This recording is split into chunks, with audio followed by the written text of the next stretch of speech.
Retrouvez votre programme avec Mazda Bordeaux Motors du groupe SIPA.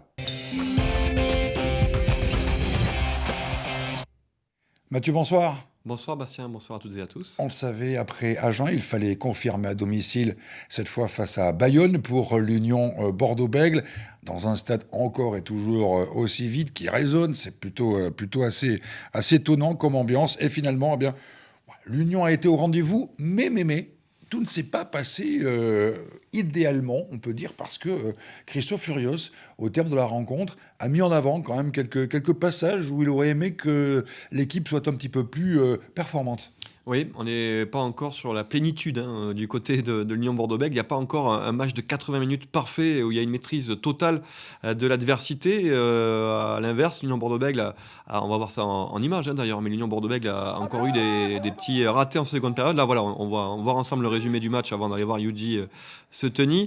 Là, c'est le premier essai de l'Union Bordeaux-Bègles signé Mathieu Jalibert. Alors, l'UBB qui doit beaucoup à Mathieu Jalibert. Mathieu Jalibert, on est d'accord. C'est on lui est d'accord. Qui déclenche plusieurs belles actions et qui permet de déverrouiller un petit peu le match. Oui, parce que là, on est à la 23e minute de jeu. L'entame était plutôt bayonnaise. Il y a eu 2 échecs au pied, ce qui est plutôt inhabituel pour Gaëtan Germain, qui est l'artificier maison à Bayonne et qui a manqué 2 pénalités dans ses cordes. Et donc, derrière, sur l'une des premiers mouvements bordelais, et puis vous voyez Mathieu Jalibert qui va déchirer et qui, c'est une offrande qui est faite à Yoram Moefana. Donc, Mathieu Jalibert, le grand bonhomme de ce début de match du côté de l'UBB. Et c'est vrai que en quelques minutes, puisque là, on est à la demi-heure de jeu, en 7 minutes, l'Union qui enchaîne les 2 essais transformés, ça fait 17-0.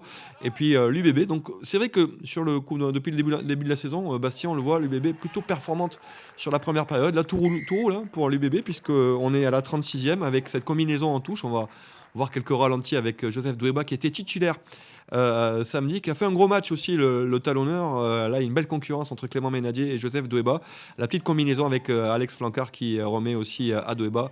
La belle combinaison donc dans la zone des 5 mètres de la ligne de touche qui va permettre donc à l'Union Bordeaux-Bègles de mener 22-0, 3 essais à 0 à la pause. Bastien, le bonus offensif. L'affaire est pliée. On se dit l'affaire est pliée, mais c'est mal connaître évidemment les Bayonnais qui, à l'inverse des Agenais qui eux avaient complètement lâché en seconde période, Bayonne qui va donner du fil à retordre à l'Union Bordeaux-Bègles en allant inscrire un premier essai. Donc ça enlève le bonus offensif. Là on est à la 49e, donc des Bayonnais qui vont bien démarrer. Ils ont bien démarré la première période, ils vont bien démarrer aussi cette seconde mi-temps. Ça fait 22-7 avec cet essai de Van Jersveld. Alors c'était tout ça un peu tout le temps, ce match. Tantôt j'ai le bonus, tantôt je l'ai plus, tantôt j'ai le bonus, tantôt j'ai le plus. Il a fallu se battre, il a fallu aller chercher. Donc là, l'Union Bordeaux-Bègles qui va reprendre le bonus offensif à la 58e avec un gros travail en mêlée. Encore une fois, un peu comme contre Agen, la mêlée fermée a fait très mal à la mêlée bayonnaise. Les Bayonnais qui sont plutôt bien équipés aussi quand même dans ce secteur de jeu. Donc ça, c'est un vrai point positif pour l'UBB avant d'aller à Castres puis au Stade Français. La mêlée qui est très efficace et puis ça permet derrière à Guy Botham d'aller marquer un nouvel essai. Et puis là, petite cagade, comme on dit dans le jargon rugbystique là. Une petite cagade. Entre le 8 et le 9, voilà, le ballon qui est mal sorti, c'est Amossa qui... Problème de communication, ouais. Et donc là, un bon numéro 9 qu'il est, Guillaume Rouet, le 9 de l'Aviron bayonnais, qui va inscrire l'essai de l'Aviron. Ça enlève encore une fois le bonus offensif à l'Union Bordeaux-Bègles. Et puis derrière, on va voir Ben Lam. Et où on se pose des questions, c'est vrai, un peu sur Ben Lam, on dit il nous faut encore du temps, mais il y a quand même quelques fulgurances parfois quand il prend le ballon.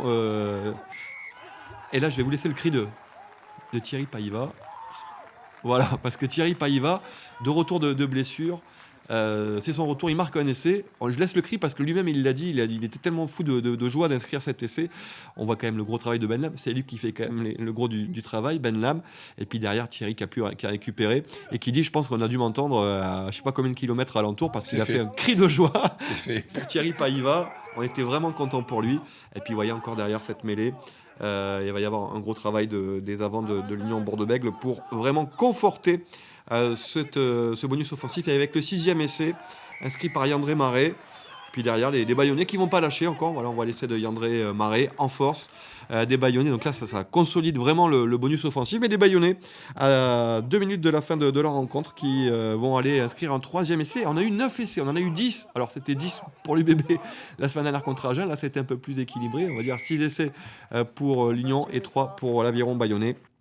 pour une victoire finale et un bonus offensif, le deuxième consécutif. Voilà, et puis nous aurons l'occasion d'en reparler certainement. Il y a maintenant un déplacement importantissime le week-end prochain face à Castres, et on sait que pour Christophe Furios, c'est un déplacement sur lequel il compte énormément.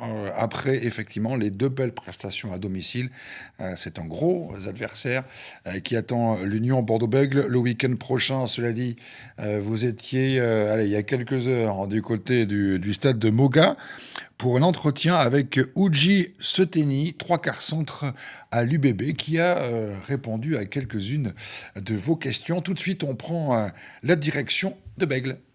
Oui, Bastien, on se retrouve ici donc au Seva Campus à Bègles avec un des hommes en forme de ce début de saison. C'est Uji Seteni qui est avec nous. Bonsoir, merci d'être avec nous. Alors d'abord, on va essayer de comprendre d'où ça vient. Uji, donc c'est en version anglaise. Il y a Uji en version française. D'où ça vient Un peu plus facile que mon prénom. Mon prénom c'est Ulupano Junior. C'est le même nom que mon père. Donc en Australie, c'est un peu difficile pour eux de dire Ulupano. Donc j'ai dit m'appeler Uji.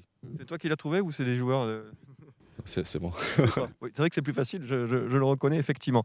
Alors on vient de voir le résumé du match contre Bayonne. Quelle est l'ambiance ce matin ici à Bègles? J'imagine qu'on est soulagé. 2 victoires bonifiées en une semaine. L'objectif, le contrat est rempli pour Bayonne.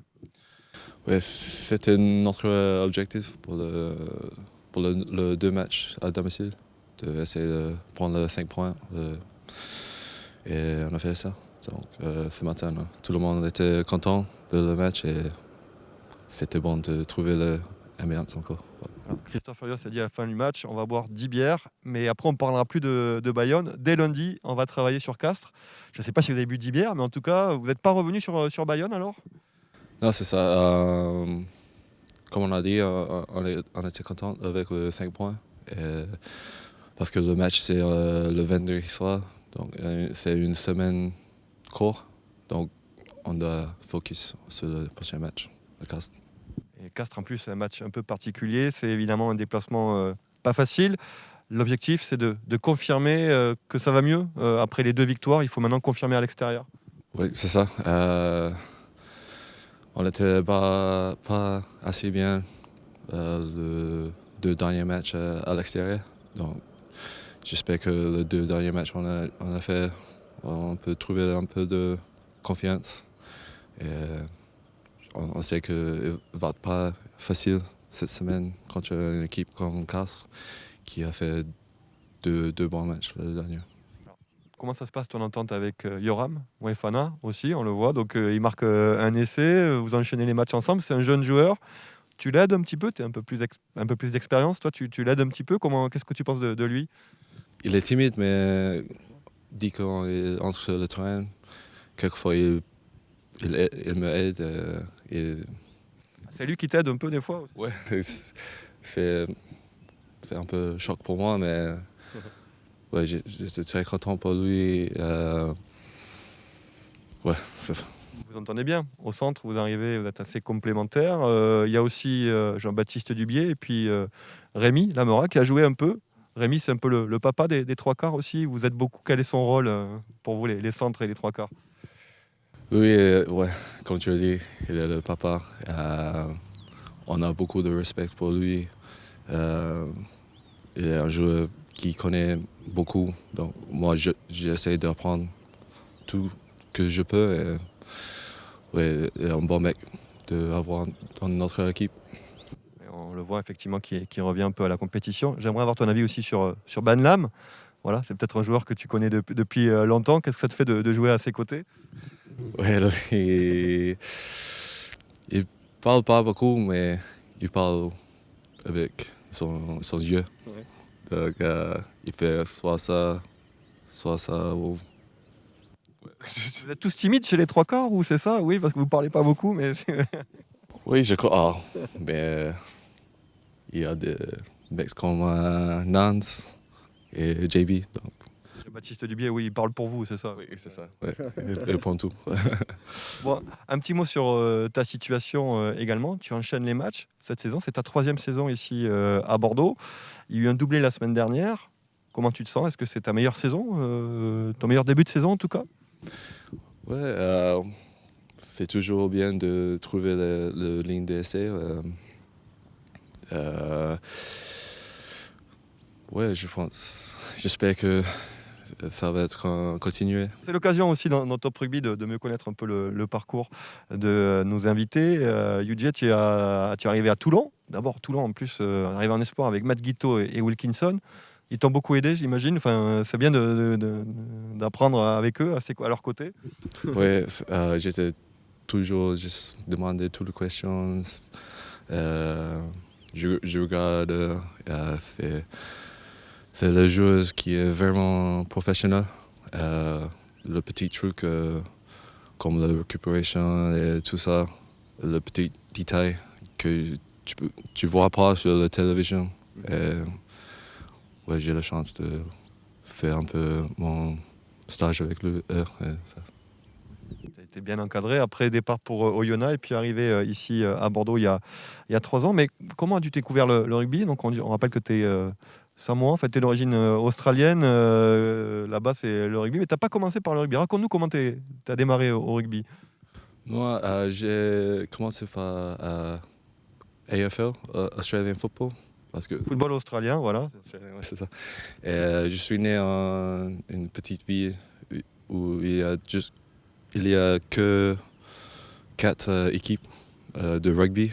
Donc, quand je parlais avec mes amis, j'ai dit oh, je joue au rugby. Et ils ont dit c'est quoi ça? Donc, j'étais un peu timide de dire rugby. J'ai dit je joue Australian foot. Donc, j'ai commencé par ça. Et après, mon père, il n'était pas content que je joue Australian foot. Donc, j'ai changé à 8 ans et j'ai commencé mon rugby. Avec, au poste d'ouvreur, c'est ça, hein? Tu es un numéro 10 à la base? Non, j'ai commencé en 9. J'étais très petite. Quand j'ai 15 ans, j'étais un peu plus grand. Et j'ai commencé en 10. Ouais. Et alors, tu t'entraînes à buter encore. On sait, tu as marqué quelques points. Tu ne marques pas que des essais, tu marques aussi des points au pied. Tu continues à t'entraîner beaucoup au pied? Oui, un peu. Je fais 2-3 fois chaque semaine. S'il y a des problèmes avec notre buteur, j'ai besoin un peu de confiance. Voilà, il a eu raison, hein, finalement, le papa d'Uji, on a bien compris, hein, Uji, de le forcer à jouer au rugby parce que, vous l'avez dit, ça fait 3 ans maintenant hein, qu'il est à l'UBB et qu'il fait plutôt de bonnes choses. Oui, il enchaîne. C'est aussi pour ça qu'on a souhaité le mettre en avant parce que c'est vraiment l'homme en forme de ce début de Il saison. parle pas souvent. Il parle pas souvent, parle pas non plus très bien français, vous l'avez compris, mais enfin il a fait l'effort. Je le dis quand même, pour les joueurs, c'est presque un supplice hein, de passer devant la caméra. Pour ce type de joueurs qui sont un peu timides, c'est un peu un supplice. Donc gentiment, il a accepté notre invitation et c'était l'occasion de mieux le connaître et de savoir voilà, son parcours et comment il est arrivé au rugby. En tout cas, c'est vrai que c'est l'homme en forme actuellement de la ligne de 3/4. Il a la confiance du staff. On espère pour lui, comme il nous l'a dit, que ça va continuer avec déjà un gros déplacement à Castres ce vendredi. Et oui, ce vendredi, donc un match Castres-UBB importantissime. On l'a dit pour Christophe Furios, le rugby, on continue d'en parler. Restez avec nous. La joie, finalement, du côté SU Agen. En tout cas, la joie. L'impression que malgré la défaite, ça n'a pas été aussi mal que ça. Du côté d'Agen, la joie, toute mesurée également. Du côté de La Rochelle, nouveau leader du top 14. Et puis nous irons faire un tour à Brive. Reste avec nous, le rugby continue sur TV7. À tout de suite.